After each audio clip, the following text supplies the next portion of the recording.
Saudara, untuk informasi selengkapnya kita akan sapa jurnalis Kompas TV ada Alfian Rahman dan juru kamera Cilmi Ardianto Fani di Surabaya, Jawa Timur. Selamat siang Alfian. 1 dari 7 perusahaan yang curang sudah ditetapkan sebagai tersangka. Lalu bagaimana dengan proses hukum terhadap 6 perusahaan lainnya?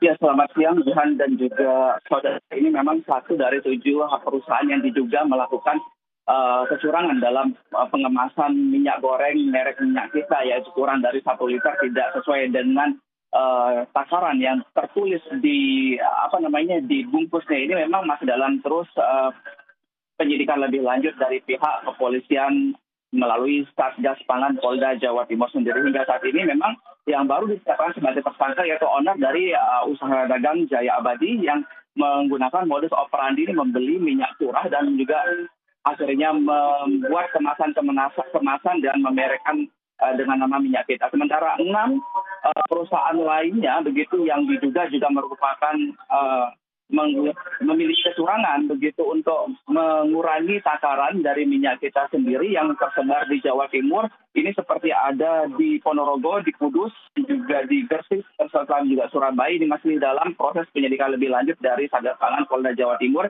Ini ya berdasarkan laporan atau temuan baik dari pemerintah kota, kabupaten, hingga kemarin sidak yang dilakukan oleh Menteri Pertanian ke salah satu pasar tradisional, tepatnya di Pasar Tambah Rejo Surabaya, di tempat saya melaporkan tadi. Kami juga berusaha untuk mencari dan menakar sendiri begitu Jihan dan juga saudara. Dari tadi pagi dan hingga siang ini memang masih banyak stand pedagang yang menjajakan minyak goreng dari sebagian besar perusahaan yang diduga melakukan kecurangan tersebut. Kami juga menakar tadi salah satunya kemasan botol begitu Jihan dan juga saudara, yang kemasan botol dalam kemasan tertulis 1 liter minyak goreng minyak kita. Saat kami ukur kembali, kami takar kembali dengan alat ukur gelas takar begitu, ternyata tidak mencapai 1 liter, hanya 700 mililiter.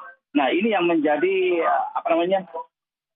perhatian lebih dari pemerintah, dari tingkat bupati maupun juga daerah. Sampai kemarin juga dalam lapor koordinasi pangan 2025 yang dihadir langsung oleh Menteri Koordinator Pangan Zulkifli Hasan ini menegaskan kepada pemerintah daerah, baik itu di tingkat kota, kabupaten maupun provinsi, untuk turut berperan aktif. Ini melakukan sidak ke berbagai macam pasar tradisional untuk mencari apakah masih ada di pasar tersebut komoditas minyak kita yang kurang dari 1 liter sesuai dengan yang ditemui di sidak-sidak sebelumnya. Hingga saat ini sendiri sih kalau di pasar Tambah Rejo Surabaya pantauan kami memang masih dijual begitu, karena yang kami dapatkan informasi dari pedagang juga mereka juga susah untuk mencari atau mendapatkan stok dari distributor.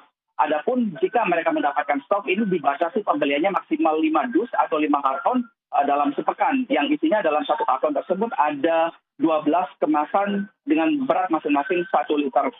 Dan ini juga menjadi perhatian kami sendiri di sini. Tadi juga kami sempat berbincang dengan beberapa pembeli di pasar ini yang menyayangkan hal tersebut, karena memang minyak goreng ini menjadi salah satu kebutuhan pokok, terutama di bulan puasa selama Ramadan ini, untuk memenuhi kebutuhan pangan mereka bersama keluarga, dan berharap ini pemerintah dapat menyelesaikan permasalahan ini secara cepat dan tegas, termasuk juga memberikan hukuman yang setimpal sesuai dengan perbuatan kepada oknum atau perusahaan yang diduga melakukan kecurangan terkait pengurangan takaran dari minyak kita. Tuhan.